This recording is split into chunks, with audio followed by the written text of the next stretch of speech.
Pauta. E falando sobre o Dia da Mulher, o governo faz homenagem à professora que deu a vida para salvar alunos de incêndio. A Eleide Abreu Silva Batista, professora que deu a vida para salvar seus alunos de um incêndio, é uma das homenageadas pela Secretaria de Comunicação Social do Brasil, do Ministério das Comunicações, em comemoração ao Dia da Mulher. Entre os nomes mais recentes consta a deputada federal Kátia da Silva Sastre, do PL de São Paulo. A policial que ficou conhecida depois de reagir a uma tentativa de assalto na porta de uma escola em Suzano, São Paulo. As escritoras Hilda Hilst e Clarice Lispector também aparecem nas homenagens, assim como a Santa Irmã Dulce, a Princesa Isabel, Maria Quitéria, a primeira mulher nas tropas brasileiras, duas heroínas da independência do país, a freira Joana Angélica e a combatente Maria Filipa de Oliveira, e a Paraguaçu, índia brasileira que exerceu papel fundamental para a integração dos povos nas primeiras décadas após a chegada dos portugueses no Brasil. Como eu disse, hoje é um dia especial de homenagear aquelas mulheres que de fato, são mulheres que marcaram, são mulheres especiais, como você, mulher que nos acompanha aqui pelo Terça Livre, Max. Exatamente. E são heroínas, né? Princesa Isabel é um exemplo muito grande, principalmente para os católicos, né? Muita gente não sabe, mas aquele manto que a imagem de Nossa Senhora Aparecida usa foi bordado pela Santa Isabel, né? Aquele manto azul que ela usa. A Princesa Isabel, ela fazia inclusive ajuda, né? Ela fazia sopão para dar para as pessoas de rua, né? À noite. Ou seja, é muito interessante estudar a vida dela. Infelizmente a gente não aprende essas coisas mais no colégio. Pelo contrário, né? Tenta distorcer a imagem, né, dela o tempo todo. Pois é, exatamente.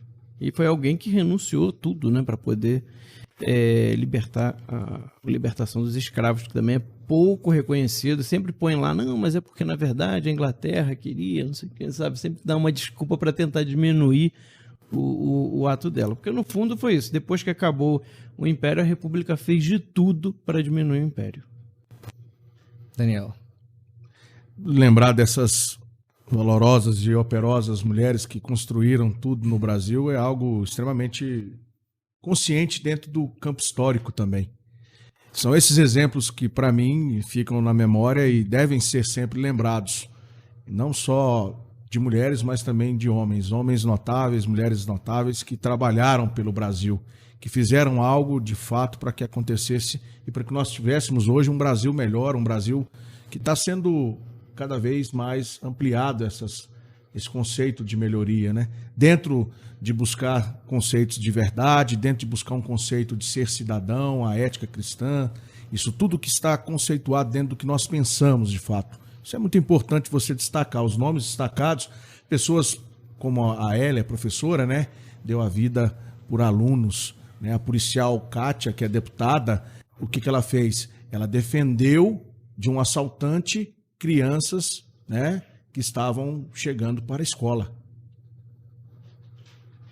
O Max já falou da Princesa Isabel, e teríamos tantos outros nomes que poderíamos citar aqui para colocar aí uma galeria de pessoas, de personalidades, mulheres que realmente fizeram algo pelo Brasil e que são importantes.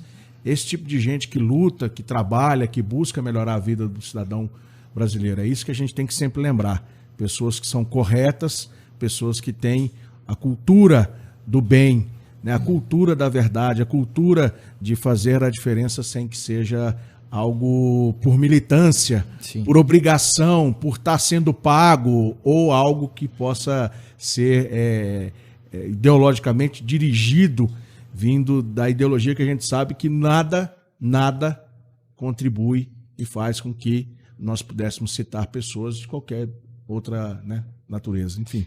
E é diferente de anos anteriores, né, a gente não tem aquele intuito de homenagear apenas pela lacração, né, mas sim uma homenagem merecida a muitas mulheres aqui citadas, né, nessa reportagem aqui, que o governo faz essa homenagem, que de fato merecem, né, esse respeito, essa homenagem, né, e tantas outras, né, anônimas, né, que não conhecemos, mas que são guerreiras que batalham no dia a dia, né, para sustentar a família.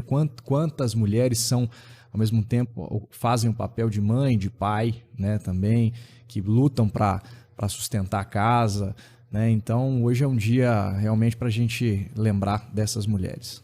as professoras, enfermeiras, se fôssemos falar, né, de tantas pessoas aí, né? Lembrar das professoras nossas do primeiro grau, né, antigo primeiro grau, se a gente fosse lembrar, né? Esses dias eu estava lembrando da minha lá.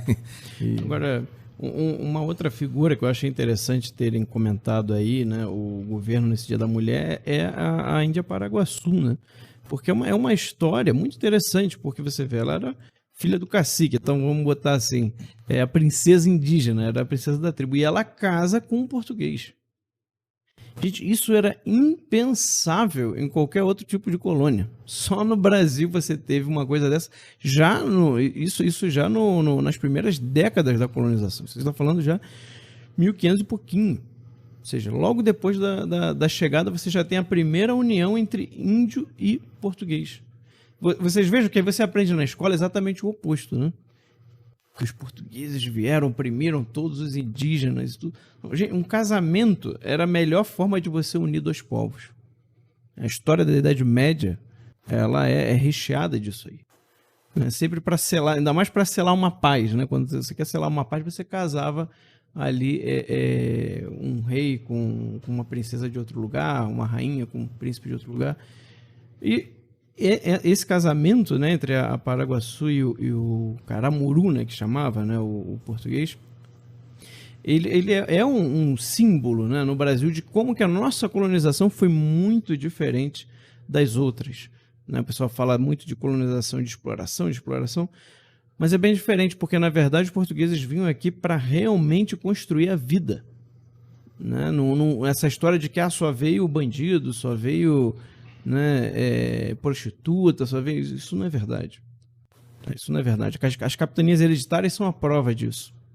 Né? Você vinha que era realmente para construir uma vida, ou seja, por que era hereditário? Porque ia passar de geração em geração. Então, esse fato aí da Paraguaçu, que é pouco conhecido, assim, se ouve muito falar o nome, mas não se dá a relevância histórica que ele deveria ter, que é essa união entre índios e portugueses já no primeiro século da colonização, já no comecinho da colonização. Então isso aí vai marcar toda a história da relação, né, português e índio. É claro que em alguns lugares tinham relações piores, porque tinham muitas tribos bem violentas, principalmente ali no litoral, e exatamente a estratégia deles era exatamente essa, né? Esse cacique que entrega a Paraguaçu para casamento com o português, exatamente para ter aliados para poder combater aquelas outras tribos violentas. Nessa história de que os índios viviam na perfeita paz e harmonia, também é outra história da Caroxim. Muito bem. Quer comentar mais alguma coisa, não, se a gente fosse lembrar aqui, eu fico aqui com a mente fica girando, né? Aí eu me lembrando, por exemplo, eu acho que um fato emblemático que a gente lembra e está dentro da Bíblia é Maria Madalena, né? Que inclusive é retratada de uma forma muitas vezes errada, né? A prostituta não é a mesma, né? Às vezes colocam a Maria Madalena como uma prostituta, mas outro dia eu estava lendo, inclusive, um artigo falando sobre isso, né? Sobre essa confusão que se faz ali, né? Entre as Marias. Aí tem várias teorias, né? Aí tem várias teorias. A teoria mais moderna, né? O Max pode falar melhor do que a gente disso aí. Eu coloquei justamente para a gente ouvir alguma coisa. Não, a teoria mais moderna. A teoria mais moderna é essa, ou seja, tem muitos hoje historiadores, pessoas estudiosos de Bíblia que pensam dessa forma que você está falando. Mas a tradição antiga sempre uniu as três, né? Uhum. E eu gosto de seguir um pouco mais a tradição, porque eu acho que às vezes a pessoa fica muito assim da ciência histórica, e aí depois aparece um outro fato que a ciência histórica, não, é verdade, né? A tradição estava certa. Então eu prefiro sempre ir na tradição, para você veja, aquela piscina, né, que tem no Evangelho, que dizia que o anjo tocava, né, e quando tocava, o primeiro que mergulhasse ficava curado. Por muito tempo, os historiadores, arqueólogos, entendidos de Bíblia, diziam que aquilo ali era impossível existir uma piscina daquela. E aí, algumas décadas atrás, depois de várias, né, escavações arqueológicas, encontraram a tal da piscina e era verdade mesmo, o Evangelho estava certo. Então, quer dizer, a ciência histórica, ela tem por si ser muito relativa, né? Porque ela depende de novas descobertas. Então, o cara fez lá uma descoberta e tal. Por exemplo, existe uma, para quem é católico, né, tem uma beata Ana Catarina Emmerich, ela teve várias visões, né, sobre os evangelhos, sobre pessoas da época de Jesus, inclusive do próprio Cristo. O livro dela é muito interessante, até para quem é católico, quer fazer uma boa meditação da Quaresma, para quem também não é, mas quer ouvir um livro de espiritualidade bom, é A Paixão e a Glorificação do Cordeiro, né, o nome do livro dela. Excelente meditação para a Quaresma. E ela explica por que Maria Madalena é a mesma Maria da prostituta, a mesma Maria irmã de Lázaro e a mesma Maria que lavou os pés de Jesus com os cabelos, né? Porque inclusive a gente tem uma mecha de cabelo dela, né, lá na Irlanda, né, no convento de Santa Maria Madalena. Ela diz o seguinte, porque na verdade foram 3 vezes que Jesus conversou com ela até ela se converter de fato, quando ele expulsou os 7 demônios, né? Aí foi quando ela se converteu, ou seja, que ela encontrou Jesus, ela não se converte, depois ela encontra de novo, então por isso que seria a confusão que daria, né? Mas claro, isso é uma visão, isso é uma revelação particular, você pode não acreditar, não tem problema, você pode ir com os historiadores de hoje, mas já adianto, pode ser que daqui a alguns anos descubram alguma coisa lá, algum escrito, alguma coisa, e era ela mesmo, entendeu? Tá aí, ó, fica a sugestão para a gente ter um curso de religião dentro do Terça Livre Juntos com o Max.